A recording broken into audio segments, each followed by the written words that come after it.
Phone on silent. Yes.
Closer a bit. Okay. Alright. Good. Give me a count. Okay, ready? You good? Yeah? Good. Camera roll. Okay, 1, 2, and Well, welcome everybody to Fairview International School's live stream. And today we have a wonderful person with us, an alumni of Fairview International School, Mr. Ahnaf. Thank you very much for spending your time with us, Ahnaf. Just as we begin, Ahnaf was one of our students. Well, I'll let him tell you his history, but he was one of our distinguished students, and he strikes me for many reasons. And he was so calm, always so gentle with people, and he had a way of success, a certain magic way that I think has translated into his career. And as you listen through this whole live stream, I really hope that you can pick up the lessons of how Ahnaf has journeyed and become so successful in what he's doing. So Ahnaf, why don't you start us off by just telling us about where you are today, and then we'll travel backwards a little bit about how you arrived in that point during your tertiary studies and stuff. Sounds good. Thank you, Dr. Vincent. sorry, cut again. Sorry. Get closer to me. Go ahead. Move this. Okay, that's one. That's really close. Okay, sorry. Okay. Should I also? I can't bend my Okay, I let's can't bend my thing already. Okay. Hey, cannot lah like this You because I'm locking to his the side, right? that way. That way. I can't. The armrests are knocking. Do you want to pull that back a little bit and then zoom in? Sorry. Because your lens can zoom in quite easily. Yeah, yeah. Okay. Alright, here you go. Okay, better? Because I do need to turn my chair a little bit right now. Okay. I'm going to do that, okay? Because otherwise I can't look at him, and it's going to be weird if I can't look at him. Yeah. Okay. Okay, good? Good. So how do we continue? We start all over again? Alright. I'm going to kill you lah! You are horrible lah you! Sorry. Okay. Alright, start again. Alright. Okay, roll. Okay, 1, 2, and Okay, so starting again, welcome to Fairview International School's live stream.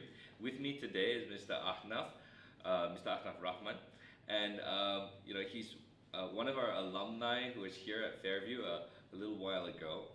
Uh, there are some really amazing nuggets that I hope you, the viewer, are going to hear from all of this. And I want to really have you particularly listen to his special brand of how he navigates life. You know, he always struck me in school as he's a smart guy, but there's a lot of smart guys out there.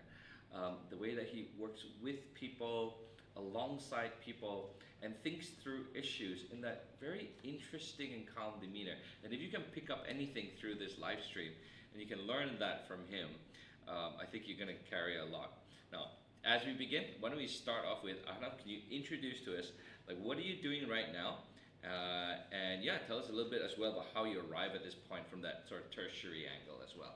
Absolutely. Thank you so much, Dr. Vincent, for such a warm and kind introduction. Hello, everyone. My name is Ahnaf Rahman.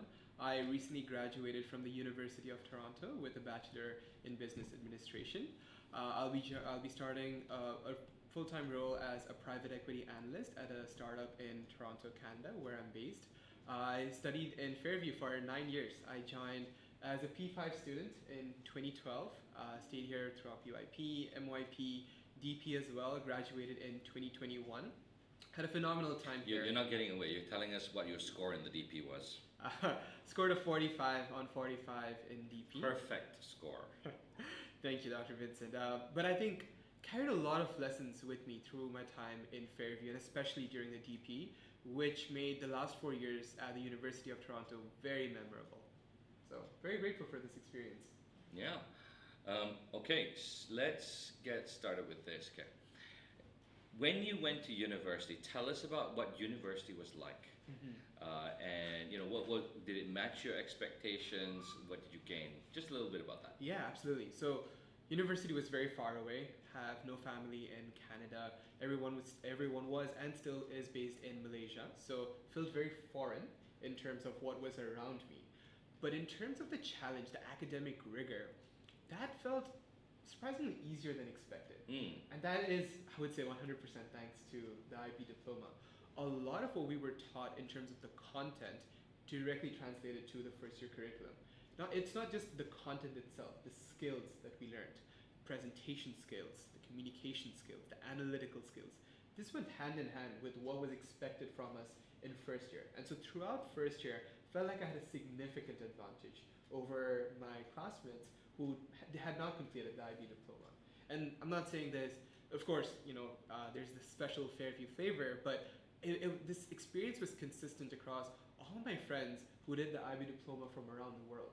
So earlier today I was sharing with a few folks from M5 and DP about, you know, my friends who did the IB diploma from Brazil, from Saudi Arabia and so on. And we had such similar yet different experiences, and all of this came together to for a first year that felt surprisingly easy. And I think from second year onwards, when everyone had kind of caught up, from that point onwards, I felt like it was through some excellent mentorship and some really cool opportunities that I sought out that made the next 3 years incredibly memorable. So I want to touch on the mentorship bit again in a bit, but let's just go back into the challenges of university. Can you give us some explicit examples of what advantages you felt you have contrasted with the challenges that your peers from other pre-universities faced? Absolutely. I would say the first example I can think of, it was in terms of our writing competencies. So starting from first year itself, there were some very advanced essays required for us. Well, advanced as per the professor's expectations, as per the university's expectations. Didn't feel too advanced for myself and my fellow peers who had completed the IB diploma. What do you mean by advanced? What's the advancedness of it? Advancedness as in a lot of essays that, you know, one would typically write throughout high school tends to be rather reflective in nature. Okay. What the IB teaches us is, you know, having a sense of validation or conviction behind every sentence we write. Justification, exactly. Source. Absolutely. And really having an opinion, having a conviction, and having different viewpoints to back it up, Oh. but also being aware of the other side. The bias. The bias, exactly. And so just navigating through all these different sources that we're using. And so when I compared the ease at which I was navigating through this process versus some of my classmates who had not completed the IB diploma, felt, maybe I did to make the right decision for the last couple of years. So what were your classmates saying about the papers then? The essays they had to do? That seemed like completely new to them. And that really struck me because consistently throughout my university experiences, no matter what challenge I faced, in one way or the other, I felt like I'd seen it before. So let me get this right. You're saying that writing an essay with conviction and an opinion was difficult for your classmates. Yeah, for sure. So translating this backwards, do you think that they were adequately prepared, and I'll take this a step back, to recognize their own conviction and respect their own opinion? I suppose, there could be multiple answers to this, but I suppose perhaps their education prior to university did not give that sense of confidence. I think the IB diploma, and especially doing it at Fairview, gave me that confidence to explore my intellectual interests. Gave me that space to understand what I like, what I don't like. And so ultimately, when I am navigating challenging topics, new topics, I'm doing it from a lens that is familiar to me. In a way that I've seen it before, I've experienced it. And so it all feels somehow familiar and doesn't feel that difficult. So, I contrast your statement with another I very commonly hear where students are put in a classroom and the teacher stands in front and says, I know everything that's right, and all of you are going to just lop up everything I say and accept that as correct. And being in this scenario for, say, 11 years of education and being indoctrinated by this sort of thinking where your opinion is not important, just listen to mine. Yeah. And then we take that scenario and we contrast that with what you said, where students go, wait, I have to tell you my opinion? But what about your opinion, teacher? Shouldn't I be saying your opinion? And you can see how the dots start connecting together there already. Definitely. In university, participation matters a lot. And participating in a 1,000-person lecture hall is, like, doing it for the first time, you can imagine, is pretty bizarre. Yeah. And so when I think about my experience in Fairview, for 9 years, my teachers constantly challenged me to raise my hands, share my views, and be confident about it. Didn't come naturally to me, for sure, but over time, that competency was developed. And so in university, when I am in that 1,000-person lecture hall and the professor asks a question, I'm no longer scared to raise my hand, to share my view, to have my view countered, but again, have that confidence that I can counter back. Absolutely. Take your time. So I'm born and raised in Bangladesh, in Dhaka, Bangladesh, and over there, it was the English medium Bangladeshi curriculum that works towards the Cambridge IGCSE. So that's the curriculum I was in till grade 2, and then we pivoted to Fairview. Can you get some warm water, please? Yeah. So then take your time with the second question, because I'm leading into this. You went through a very interesting class that you had at least 100 hours in, the theory of knowledge. How did you talk about speaking up in a 1,000-person lecture hall, you talk about confidence, you talk about opinions. How did the theory of knowledge then weave into this conversation? Because for those who don't know, the DP program has one unique class. It's called the Theory of Knowledge, where you're asked to constantly examine your viewpoints, challenge opinions, and present your ideas in a concrete way. And now, if you keep on doing this for 100 hours, something happens to your head. And I want to see how that plays in with what you just shared about the opinions, that preparation.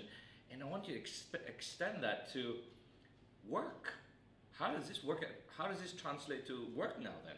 Yeah, absolutely. So the fundamental way I think about TOK is it is how we know what we know.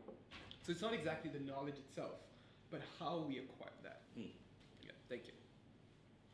So one of the key questions in theory of knowledge is, How do you know what you know? We first start by telling people, well, you know things because you see them, you're told things, or you read it in a book, and by knowing how you know what you know, we then also know the bias in knowledge immediately from that Exactly. position. Isn't So it? being aware of certain Yeah. biases and navigating that is very important.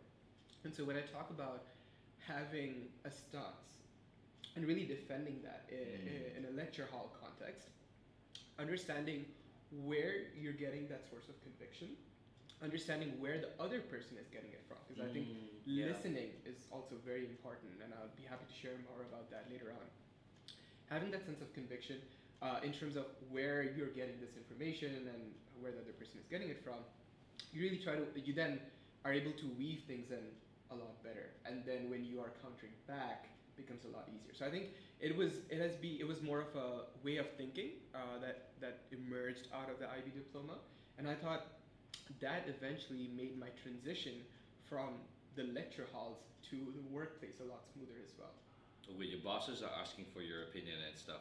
Absolutely, because I think when I thought about how university internships would look like, I thought it would be mundane administrative tasks. Yes. But it really wasn't Coffee boy. like that.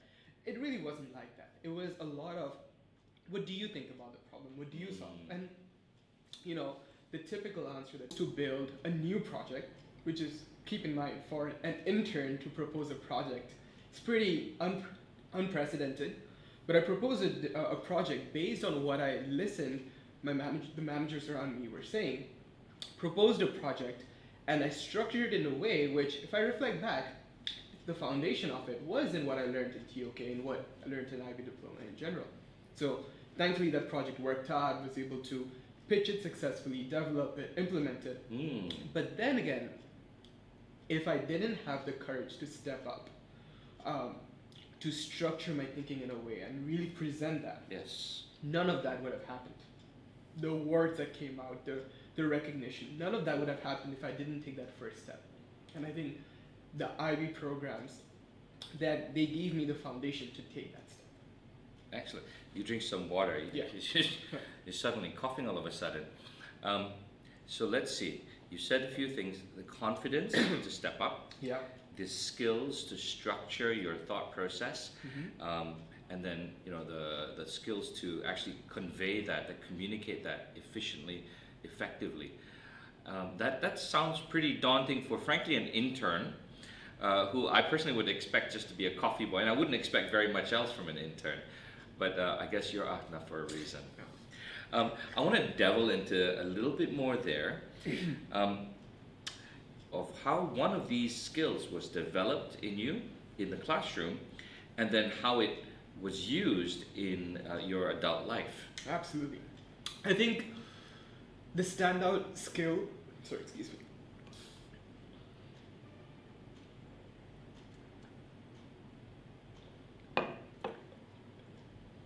Hold for a second, please.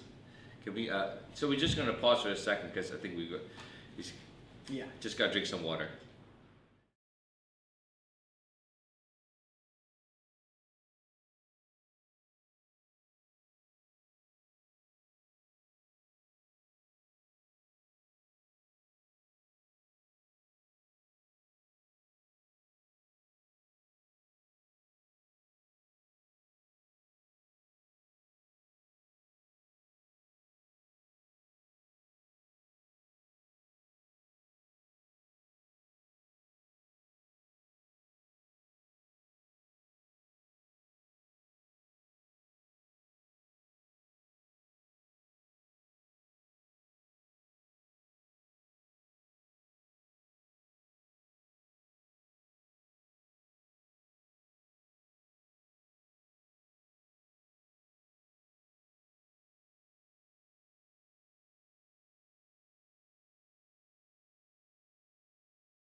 So I think Just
One, two, and So welcome back, everybody.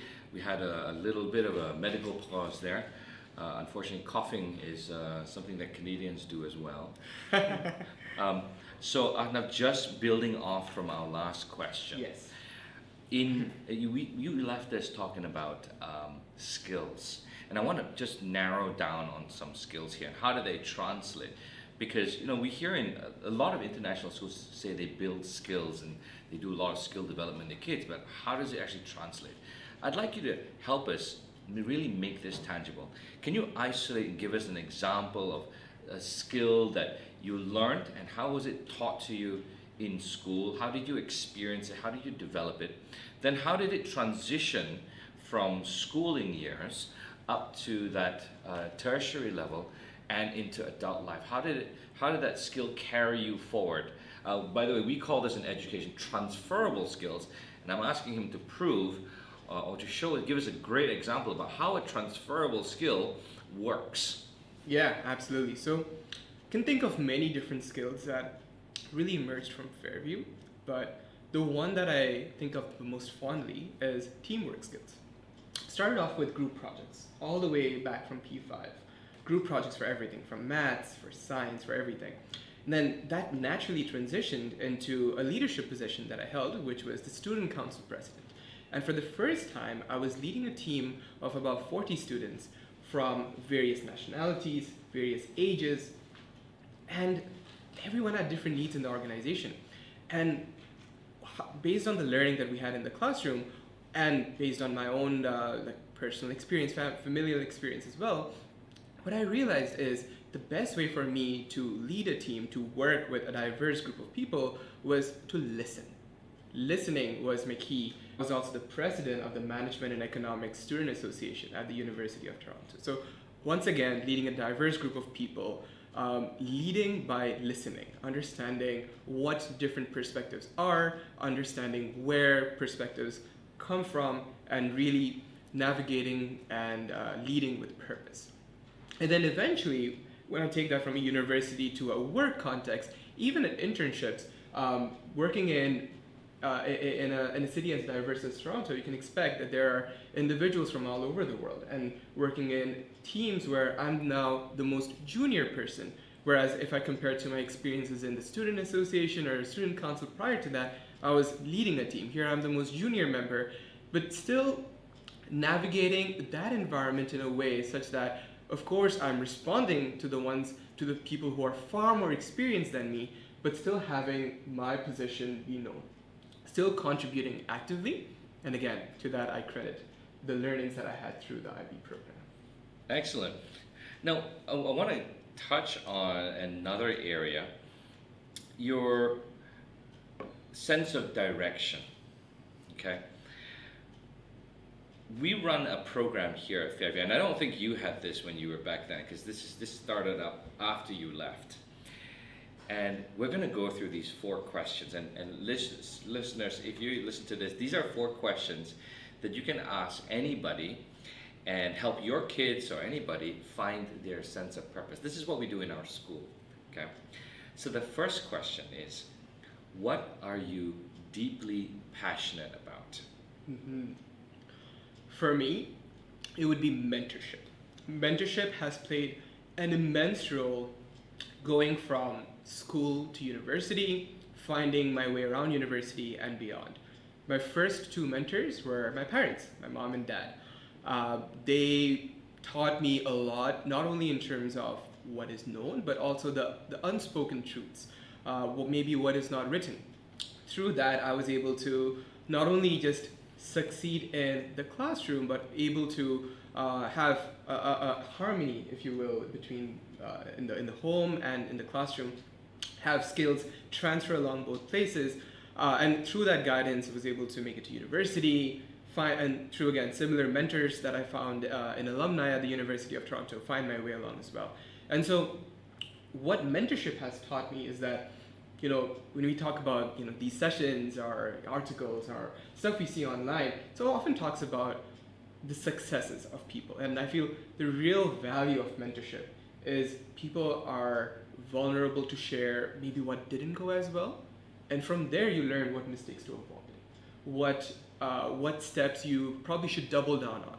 And those advices, those guidance has been instrumental for me. And that's something I want to commit to continue to be a good mentee, but as I grow up, of course, be a good mentor back as well. Excellent. So the first question you ask your kids or anybody to find their sense of purpose is, what are you deeply passionate about? And in our school, we do this with kids as young as P5, when you first started, actually. The second question is, what are you really good at? What's your talents? From a professional context, I would say I'm great with numbers. Analytically, I feel that analytical skills, I feel, are my strongest. But unlike a regular analytical person, I don't think I'm all numbers, because I am able to bring an emotional and a human touch. A story. Because dealing with data is one thing, but able to effectively narrate a story to the people that matters the most, that makes, I feel, a substantial difference. Excellent. So we have, I love mentorship, I'm really great with numbers, but I have a unique gift where I can tell stories out of numbers. Okay, very good. Third question that you can ask your kids, and this is the practical question, it's what drives your economic engine, or what can I be paid for? What's that future look like for you? Yeah, absolutely. So deeply passionate about technology, about software. I would love to run my own software company, but also invest in others as well. That is where I feel the mentorship aspect comes in, but also as I build up the experience, want to run my own software company and hopefully invest in a lot more as well. And the final question that actually puts it all together is, what great big purpose can you dedicate the next 10 years of your day, 100 days, right? So what great big problem would you not mind dedicating the next 10 years of your life trying to solve? I want to build an Islamic fintech platform that changes financing options for Muslim communities worldwide. If I talk about different things I've spoken in my previous answers, I've spoken about mentorship, spoken about analysis, story-driven, that sense, and also about software. And when I bring everything together alongside Islamic values that I hold very dear to me, Islamic finance is a concept that is definitely very prominent in Malaysia, still has lots of opportunities for growth, but in the Western world, especially Canada where I live in, it's still a very underserved concept. And so that is something I would 100% devote my energy towards building and make it accessible for millions of Muslims, not only in the Western world, but worldwide. So I'm going to press you over there. You just told Sure. me the solution that you're trying to bring to the stage, Yeah. But what's the problem you're trying to solve? The problem is that when we think about ideas, big ideas, if we want to think of it from a business perspective, to bring them to life, of course, you need financing. Fairview went through an IPO recently. Congratulations for that. Thank you. And so financing is at the heart of it. Now, typical financing, especially debt financing, is based on interest. Now, that interest is actually forbidden in Islam and several other religions as well. And so navigating a concept of financing without interest becomes a lot more challenging. It is not as accessible to a lot of individuals. So I'm a Muslim businessman. I got a Yeah. great idea. Yeah. But where am I going to get my money from to Exactly. actually build the factory and so forth? Exactly. And so the cheapest form of financing often tends to be debt with interest. The interest bit, Can't touch that. can't touch that. And so now what that means is that the next best alternative is now world as well. Absolutely. And so having a financing system that is values driven can really can propel you towards achieving that dream and make sure that those barriers are lifted. I love the idea of a values-based financing system that doesn't ask me to get a new credit card every 6 months Absolutely. or max out my credit card Absolutely. And for the pursuit of profits and Absolutely. interest. Absolutely. And I know I'm talking about Islamic finance. It's more about just ethics in finance, if you will. It's a concept where risk is being shared across the lender, the borrower, and the lender, and just want to make it more accessible for everyone. And here's the side question, the curveball for you. How did your experience at Fairview shape this? Where did these inspirations draw from, and did Fairview play a part in all of this? Yeah, absolutely. I think about some of the projects that I was fortunate to be a part of and lead as well. One of the projects that I think about is Fair Care. It's a platform I built where yes. I connected students with top NGOs across Kuala Lumpur for meaningful volunteering activities. What did that platform strive to do? Like the fundamentals of it were to create a platform which makes both parties access each other easily, right? And so now I'm talking about Islamic finance and making it easier for people to perform good deeds or community service back then, and once again you're democratizing finance. Exactly. Both have very similar sort of underlying threads running through it. Very nice to hear. Just before we wrap things up, I want to give you an opportunity. Actually, before that, I want to just say thank you. I think that the Fairview community has been enriched by you and your family's presence here. Your sister's still here. My brother as well. Yeah, your brother's still here. Your dad's always given a great wisdom to me personally through his messages. And I think that a lot of people have been inspired by your journey, and people still reference you up here quite a lot. So, just before we wrap up, is there a message that you would like to have first for all the people out there who don't know what this IB and Fairview stuff is? And the second message is to all those guys who are coming to Fairview or in Fairview already. So we got two audiences messages here. Absolutely. The first group of folks who may not know as much about the IB, I would say give it a shot. Learn about it. My story began about 13, 14 years ago when my dad stumbled across IB on a random website and really decided to learn more about it, learn how is it different than traditional conventional educational systems, attended sessions to learn more about it, and really invested time and energy to understanding more, realized that this is a vision that he wants to give his children, and here I am here now. So I think learn about the IB. It has changed my life and millions, not just only in Malaysia, but worldwide. So give it a shot, you won't regret it. In terms of a message to those who are already part of the system, firstly, great job. But secondly, I would say, be intentional about what you're doing. Try to be aware of your options.